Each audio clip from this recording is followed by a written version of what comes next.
আজ কৈলাসহর হীরাচড়ার চা বাগানের বাসিন্দারা একত্রিত হয়ে কৈলাসহর বিজেপি জেলা কার্যালয় ঘেরাও করে বিক্ষোভ প্রদর্শন করে। প্রাপ্ত সংবাদে প্রকাশ, ওই এলাকায় একটি ন্যায্য মূল্যের দোকান নেই। একটি ন্যায্য মূল্যের দোকান রয়েছে বাবুরবাজার এলাকায়।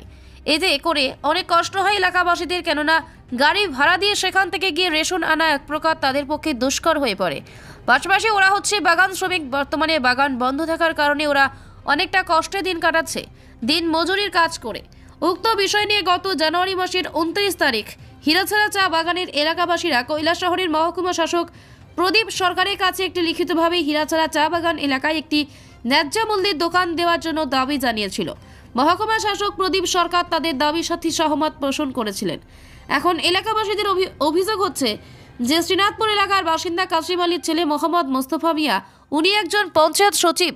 ওনার ছেলের স্ত্রীর নামে একটি ন্যায্য মূল্যের দোকানের লাইসেন্স দেওয়া হয়েছে। এলাকাবাসীরা সেই ন্যায্য মূল্যের দোকান থেকে রেশন আনতে নারাজ। পাশাপাশি মোহাম্মদ মোস্তফা মিয়া তাদেরকে নাকি হুমকি প্রদান করছে ওর ঘর থেকে রেশন আনার জন্য। এলাকাবাসীদের দাবি, হীরাচড়া চা বাগান এলাকায় অনেক শিক্ষিত বেকার যুবক যুবতী রয়েছে, তাই হীরাচড়া চা বাগান এলাকার যে কোনো কাউকে সেই ন্যায্য মূল্যের দোকানটি দেওয়া হোক। এরই দাবি নিয়ে আজ কৈলাসহর বিজেপি জেলা কার্যালয় ভবন ঘেরাও করে বিক্ষোভ প্রদর্শন করে। এখানেই কাহিনী শেষ নয়। কোনো এক সময় হীরাচড়া চা বাগান এলাকার বাসিন্দারা কৈলাসহর বিজেপি মণ্ডলের মণ্ডল সভাপতি সিদ্ধার্থ দত্তের পদত্যাগ চেয়ে স্লোগান দিতে থাকে। ওদের দাবি, মণ্ডল সভাপতি ইচ্ছাকৃতভাবে হীরাচড়া চা বাগান এলাকায় ন্যায্য মূল্যের দোকান না দিয়ে শ্রীনাথপুর এলাকায় মোহাম্মদ মোস্তফা মিয়া ছেলের স্ত্রীকে দিয়ে দিয়েছে। এরপর কিছু সময়ের জন্য উত্তপ্ত হয়ে ওঠে গোটা বিজেপি জেলা কার্যালয় ভবন। ঘটনার খবর পেয়ে ঘটনাস্থলে ছুটে যায় কৈলাসহর থানার বিশাল পুলিশ ও টিএসআর বাহিনী। পরবর্তী সময়ে ঘটনাস্থলে ছুটে আসে কৈলাসহর বিজেপি মণ্ডলের মণ্ডল সভাপতি সিদ্ধার্থ দত্ত। উনি এসে এলাকাবাসীদের সাথে দীর্ঘক্ষণ আলাপ আলোচনা করেন এবং তিনি বলেন হীরাচড়া চা বাগান এলাকায় সেই ন্যায্য মূল্যের দোকানটি দেওয়া হবে। এরপর ওনার আশ্বস্ত হয়ে সেখান থেকে চলে যায় হীরাচড়া চা বাগান এলাকার বাসিন্দারা। পাশাপাশি হীরাচড়া চা বাগান এলাকাবাসীরা জানায়, ভুল বোঝাবুঝির কারণেই ওনারা এসে মণ্ডল সভাপতির পদত্যাগের স্লোগান দিয়েছিলেন। ওনারা ওনার ভুল বুঝতে পেরেছেন বলেও ওনারা সংবাদ মাধ্যমকে জানিয়েছেন। উক্ত বিষয় নিয়ে কৈলাসহর বিজেপি মণ্ডলের মণ্ডল সভাপতি সিদ্ধার্থ দত্তকে জিজ্ঞাসা করা হলে তিনি সংবাদ মাধ্যমের কাছে মুখ খুলতে নারাজ। পরবর্তী সময় হীরাচড়া চা বাগান এলাকার বাসিন্দারা কৈলাসহর বিজেপি মণ্ডলের মণ্ডল সভাপতি সিদ্ধার্থ দত্তের আশ্বাসে আশ্বস্ত হয়, যার ফলে ওনারা বর্তমানে খুশি। পাশাপাশি আর কোনো ক্ষোভ নেই মণ্ডল সভাপতির ওপর। তবে যাই হোক, উক্ত ঘটনাকে কেন্দ্র করে তীব্র চাঞ্চল্য ছড়িয়ে পড়েছে গোটা এলাকায়। কৈলাসহর থেকে শুভঙ্কর দাসের রিপোর্ট, RTV ত্রিপুরা। আজকে আমরা কৈলাসহর মণ্ডল অফিসে এসেছিলাম হীরাচড়া এডিসি ভিলেজ কমিটি থেকে আমাদের রেশনের ব্যাপার নিয়ে। এটা আমাদের শ্রীনাথপুর মোস্তফা মিয়াকে দেওয়া হয়েছে। তো আমরা এটা শোনার পরে গতকালকে আমরা আমাদের বুথ সভাপতি শ্রীকুমার ধরকারের বাড়িতে গিয়েছিলাম। শ্রীকুমার ধরকার বলেছিল যে এটা সম্পূর্ণ মণ্ডল সভাপতি নেতৃত্বে হয়েছে, এই কারণে আমরা এখানে এসেছিলাম আজকে। কিন্তু এখানে এসে বুঝলাম বা উনি আমাদের ফোন করে আমাদের সামনে কথা বলেছেন যে এটা হীরাচড়াতেই হবে। তো আমরা যেহেতু আমাদের দাবি ছিল হীরাচড়াতে হওয়ার জন্য, তো এটা হীরাচড়াতেই হচ্ছে, তাই আমরা এখন আমাদের কথা বলা এখানে শেষ করছি। আপনারা এরকম কোনো পাইছেননি যে এটাতে মণ্ডল সভাপতির এরকম টাকা পয়সা খাইয়া এটা সরাইছে, এরকম কোনো কথাবার্তা, এরকম কোনো সন্দেহ পাইছেন না আপনারা? না, টাকা পয়সার তো কথা এখানে আসে না, যেহেতু উনি বা আমাদের সাথে কথা বলেছেন, আমাদের সামনে কথা বলেছেন ফোন করে আক্তারুল সাহেবের সাথে এখন আমরা দেখা করবো। আক্তারুল সাহেব আমাদের রেশনটা হীরাচড়াতে নেওয়ার ব্যবস্থা করবেন। তো আমরা কিছুক্ষণ আগে একটা স্লোগান শুনতে পেয়েছিলাম, তো আপনারা ধরে নিতে পারেন যে সেই স্লোগানটাও আপনাদের ভুলের কারণেই হয়েছিল, নাকি কেউ প্ররোচনা করেছে? না, কেউ প্ররোচনা করেনি।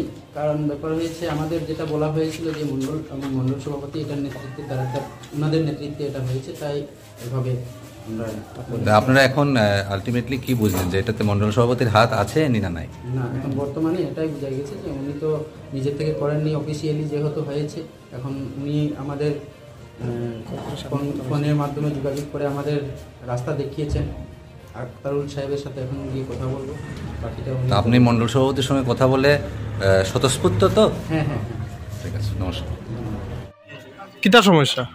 আমরা হীরাচড়া এডিসি ভিলেজের বাসিন্দা। হুম আমরা গ্রামবাসীরা আমাদের যে হীরাচড়ার যে ন্যায্য মূল্যের দোকান, হুম যে রেশনটা হুম আমাদের এই রেশনটা হীরাচড়াতে হওয়ার দাবিতে অনেক দিন আমরা অ্যাপ্লিকেশন দিয়েছিলাম কোন আইন দিছিলা এসডিএম অফিসে। হুম কিন্তু আমাদের হীরাচড়া থেকে কোনো অ্যাপ্লিকেশন তারা অ্যাকসেপ্ট না করে শ্রীনাথপুরের একজন সেক্রেটারি, হুম যার বাড়িতে দুইটা চাকরি আছে বর্তমানে, ওনার নামে রেশন শু লাইসেন্স দেওয়া হয়েছে।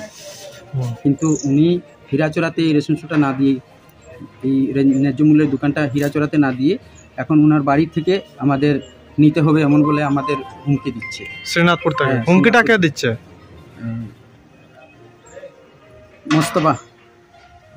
মোহাম্মদ মোস্তফা মিয়া, কাছি মালিক ছেলে। তো আমরা হীরাচড়াবাসী আগেও বঞ্চিত ছিলাম। বর্তমানে এই হীরাচড়া থেকে বাবুরবাজারের দূরত্ব প্রায় আড়াই থেকে 3 কিলোমিটার। যে জায়গা আসতে 50 টাকার মতো ভাড়া লাগে, আসতে যাতে একজন মানুষের 100 টাকা ভাড়া লাগে এখানে। তো যদি কেউ এখান থেকে রেশন নিয়ে বাড়িতে যায়, তো বাড়িতে যেতে হলে একটা গাড়ি রিজার্ভ করে তাকে যেতে হয়। তো এই রিজার্ভ করতে গেলে প্রায় 200 টাকা লাগে ভাড়া। তো আমাদের যে গ্রামের বেশিরভাগ মানুষ চা শ্রমিক, বাগান বর্তমানে বন্ধ আছে, ওরা ঢালাই করে খায়। তো ঢালাইটাও রোজ পায় না, সপ্তাহে 1-2 দিন পায়। তো 1-2 দিনে 250 থেকে 300 টাকা যদি রুজি করে, আর মান্থলি ওরা যদি 200-300 টাকা এই ভাড়ার তোলে খরচ করে, ওনাদের আর থাকবে কত যে ওনারা সংসার। তো আজকে আপনারা মন্ডলে আসার মূল কারণ? মন্ডলে আসার মূল কারণ হলো আমরা কিছুদিন আগে আমাদের 29শে জানুয়ারি 2024 আমরা একটা অ্যাপ্লিকেশন আমাদের এসডিএম মহোদয়কে দিয়েছিলাম, যেটা আমরা কমপ্লেন করেছিলাম যে ওই ব্যক্তি যাতে রেশনটা না পায়।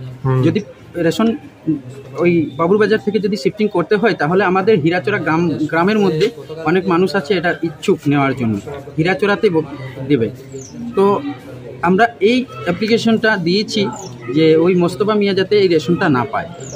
আমাদের এসডিএম মহোদয় আশ্বাস দিয়েছিলেন যে ওই রেশনটা যাবে না, আপাতত বন্ধ থাকবে, যদি যেতে হয় তাহলে হীরাচড়ায় যাবে। কিন্তু গতদিন রাত্রে আমরা খবর পেয়েছি, গতদিন রাত্রে রেশনের চাল গিয়ে মোস্তফা মিয়ার বাড়িতে ঢুকেছে।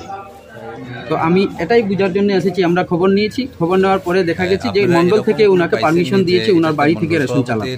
যদি মন্ডল থেকে পারমিশন দিয়ে থাকে তাহলে মন্ডলের আওতাধীন তো আমরাও তো এই মন্ডলের অংশীদার।